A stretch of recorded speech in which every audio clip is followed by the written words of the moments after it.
तर सामाजिक कार्य करत असताना अतिशय चांगल्या पद्धतीनं सर्व समाजाची सामाजिक बांधिलकी जपत आपलं काम नेटानं सुरू ठेवण्याचं काम करत असतात.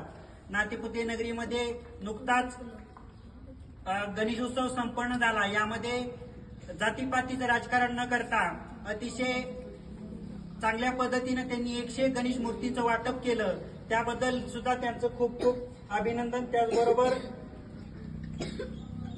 ते या ठिकाणी आलेले आहेत. त्यांचा या ठिकाणी शेख सरांच्या शुभ हस्ते आजचा सत्कार होतोय. आजच्या सत्कार मूर्ती शहीदभाई मुलानी यांना विनंती की आपण आपल्या सत्काराचा स्वीकार करायचा आहे.